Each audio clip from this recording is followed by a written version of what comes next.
Seguimos con ustedes en Cable Noticias a través de Canal 2 y también de la radio chilena FM. Y fíjese que en el marco del plan de fortalecimiento a la matrícula, el Ministerio de Educación, en coordinación con las secretarías regionales ministeriales de educación y otras instituciones, ha logrado implementar durante este gobierno más de 20.000 nuevas vacantes para sumar al sistema educativo. Para hablar de esta estrategia tomamos contacto con la ministra de Educación subrogante, Alejandra Arratia, quien está conectada con Cable Noticias en Canal 2 y también a través de la radio chilena FM. Ministra, ¿cómo está? Bienvenida a Cable Noticias.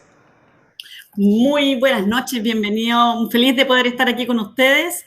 Hemos tenido un día muy intenso y muy positivo aquí en la región, así es que muy contenta, Pablo, de poder conversar. Bueno, hablemos de eso, de la visita a establecimientos educacionales tanto de la comuna del Tabo como de Algarrobo, de nuestra provincia de San Antonio, y también la conexión que exista con esta estrategia de generar más vacantes para niños y niñas de nuestro país. Exactamente. Mira, yo te diría que el desafío de generar más vacantes se da en el marco de un trabajo más global que hacemos nosotros como Ministerio de Educación. Bueno, que es nuestro foco, ¿no? Cómo resguardamos el derecho a la educación de niños, niñas, jóvenes, también personas adultas que estudian. Pero en particular, en este momento, nosotros estamos trabajando fuertemente en generar y en asegurar que todas las condiciones para el inicio del año escolar del 2025 estén funcionando así a punto, ¿no? Eso implica ver todos los temas de útiles escolares, de textos de estudios, los distintos procesos de licitación que se van desarrollando para llegar con los materiales a tiempo. Y en ese marco está esto que estamos conversando, que es el proceso de identificar un desafío que tenemos como país, ¿no? Que es en algunas regiones, y yo te diría no solo en algunas regiones, sino que también en algunos cursos específicos, la necesidad de generar mayores cupos, mayores vacantes para que niños, niñas y jóvenes puedan tener su espacio, su lugar en el proceso educativo, ¿no? Ministra, y este diagnóstico también pensando en la provincia de San Antonio, ¿cómo ha sido, cómo han visto también el trabajo acá y también esta necesidad de muchas comunas que han tenido esta necesidad de matrículas también y que han tenido que ampliarse? Lo hemos visto en el caso de Santo Domingo, sin ir más lejos, la visita de hoy en Algarrobo y el Tabo. Exactamente, aquí en Algarrobo y en el Tabo hemos tenido este desafío. Mira, se da por distintas razones, ¿ah? Una razón bien importante es que Chile Chile pasó a tener educación media obligatoria hace poco, mirado en perspectiva, ¿no? Si uno lo mira muy más en el corto plazo, no tanto, pero claro. Recién a principios de los 2000, el año 2003, nosotros pasamos de tener 8 años de educación obligatoria a tener 12, ¿no? A tener que la educación media también fuera obligatoria. Y eso es algo que se da con mayor fuerza en el sistema público. De hecho, un dato bien interesante para las personas que nos están escuchando, ¿no? En el sistema público, solamente el 8% de los establecimientos tienen educación básica y media.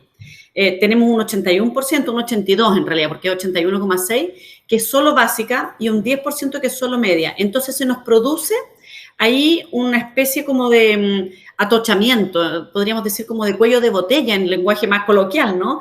Entre octavo básico y primero medio. De hecho, si uno mira, por ejemplo, los datos del año pasado, un porcentaje muy alto de los cupos que se generaron fueron en primero medio. De los 12.000 que se generaron, un poquito más de 12.000, alrededor de 4.500 fueron en primero medio. Porque efectivamente, claro, ahí ha habido un tránsito más como en perspectiva histórica, por decirlo así, de cómo se ha movido la educación pública en nuestro país. Estamos avanzando en eso. Nosotros aquí, bueno, con el trabajo que se está haciendo, que visitamos hoy día en el Tabo, es una solución muy como además de avanzada, ¿no? Son más de 1.900, casi 2.000 millones de pesos que se están invirtiendo. Es un trabajo que se está haciendo con tecnología de primera línea, ¿no? De última gama, y que nos va a permitir, en el fondo, contar con una solución modular que van a ser 4 salas con una cantidad importante de cupos que nos van a permitir, en el fondo, dar respuesta a este requerimiento. Al igual que en Algarrobo, donde tenemos también un trabajo que se está haciendo que son alrededor de 1.300 millones. O sea, ha habido una inversión pública. Y esto también es bueno porque, en el fondo, el contar con datos nos permite, son datos centralizados, entonces nos permite, de alguna manera, tener como un mapeo a nivel nacional y decir, ok, este no es un problema en todo el país, pero sí puedo identificar tal región que tiene un problema en tal comuna y en tales cursos. Y por lo tanto podemos intencionar las medidas de política pública. Y eso es algo que nosotros como gobierno hemos hecho muy decididamente. El presidente Boric nos ha encargado fuertemente que, en el fondo, el fortalecimiento de la educación pública y además que estemos en terreno. Es por eso que hemos querido hoy día visitar las obras, conversar con los alcaldes, ver cómo vamos avanzando, también para ver cómo ajustamos el proceso, porque no todas las obras en el fondo pueden estar en marzo, ¿no? Entonces uno tiene que decir, bueno, ¿cómo ajusto? Puedo tener algunos establecimientos que tengan flexibilidad de jornada durante un tiempo y luego, cuando apenas la obra esté lista, podemos habilitar y estar trabajando ahí. Ministra, bueno, se habla que son cerca de 50.000 millones de pesos en inversión que se ha hecho en esta materia y eso también habla de los esfuerzos. Siempre seguramente van a faltar recursos, siempre hay nuevos proyectos, pero la intención está. ¿Cuál es el siguiente paso? ¿Cuál es el paso que se quiere dar también pensando en esta materia y en esta necesidad de tener mayores implementaciones, herramientas para los niños y niñas en la educación? A ver, nosotros lo que hemos ido haciendo es ir identificando con anticipación cómo ver dónde se requieren nuevos cupos y trabajarlo. Es así como en el fondo, bueno, se han hecho distintas medidas que nos han permitido responder. Una de ellas es, por ejemplo, lo que es anótate en la lista, ¿no? Antes, si ustedes se acuerdan, hasta el año 2022, hasta el proceso que fue a fines del 2022, principios del 2023, la etapa final era con las personas en la calle, lamentablemente haciendo filas, muchas veces incluso se veía gente que dormían afuera de los establecimientos. Ocurrió acá en la provincia. Exactamente, y se implementó un sistema que nos permite tener todo esto online. Ciertamente la siguiente etapa y un desafío que tenemos como país es cómo vamos avanzando. Bueno, primero, cómo aseguramos que todos tengan un cupo. Como les decía, esto es un desafío bien focalizado y bien específico en algunas zonas, pero en esas zonas tenemos que responder. Y esa es la gracia de tener un sistema centralizado que nos permita responder adecuadamente. También yo creo que un punto en el cual hemos estado avanzando y tenemos experiencia este año en cómo avanzamos en tener establecimientos que consideren la trayectoria completa, básica y media también, ¿no? De modo tal de que este 8% que yo te decía, que es un porcentaje bajito, vaya aumentando y vayamos también resguardando que la educación pública fortalezca su mirada en términos de trayectoria, de modo tal de tener los 12 años de escolaridad con una cierta continuidad que sea más fluida, ¿no? Sí, a esta hora estamos hablando con la ministra de Educación subrogante, Alejandra Arratia, sobre interesantes temas y vamos también a plantearle uno que sucede a lo largo del país, pero también ha ocurrido en nuestra provincia de San Antonio y tiene relación con los hechos de violencia al interior de los establecimientos educacionales y el trato que hay que hacer tanto para cuidar al alumno, pero también a los educadores, a los profesores que también han sido expuestos, incluso también han sufrido de esta violencia. ¿Cómo se va a trabajar? Porque, digámoslo, después de la pandemia, los hechos de violencia han ido en aumento después de este encierro y también se ha trabajado mucho, pero también hay mucho por trabajar.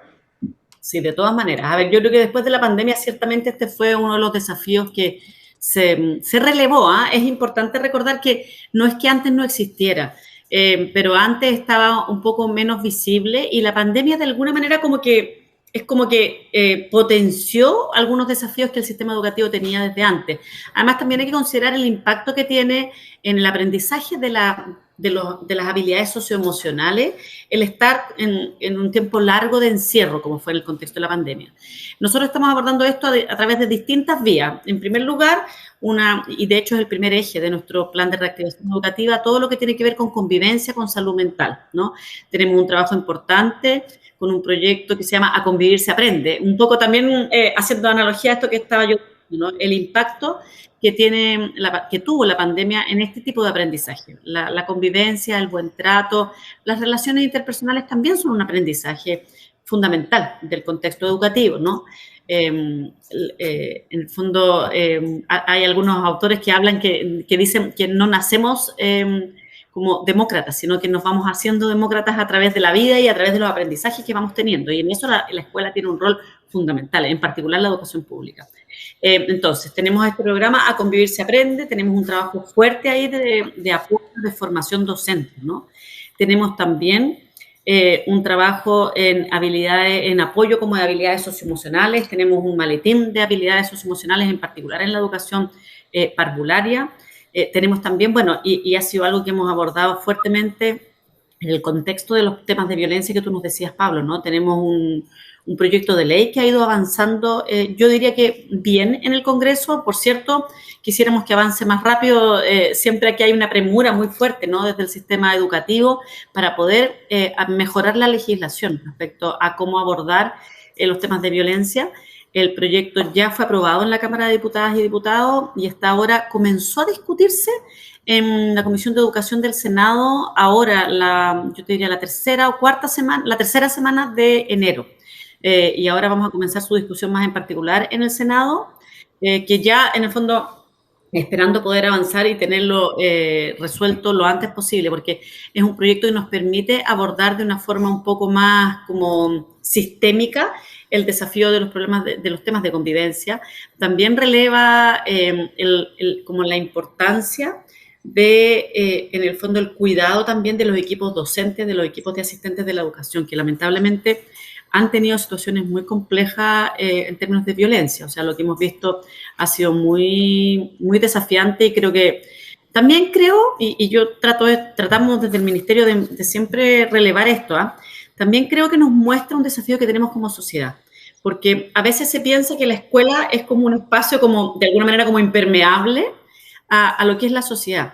Y la verdad es que en la escuela, naturalmente, se plasman, se viven los desafíos que tenemos como sociedad.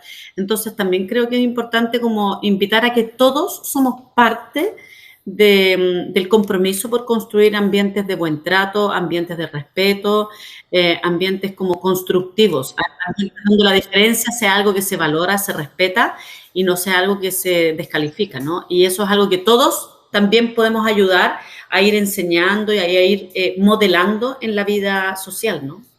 Bien, ministra, agradecemos el contacto. Fue un día agitado acá en la provincia de San Antonio. También se conecta a esta hora para también hablar de lo que fue esta jornada acá en la provincia de San Antonio y también hablar de los proyectos y el trabajo que se está haciendo en esta cartera. Así que agradecemos el contacto y bueno, esperemos también tener más detalles a partir del mes de marzo, cuando ya se inicien las clases, y esperemos que todo vaya resultando de buena manera. Muchísimas gracias, ministra.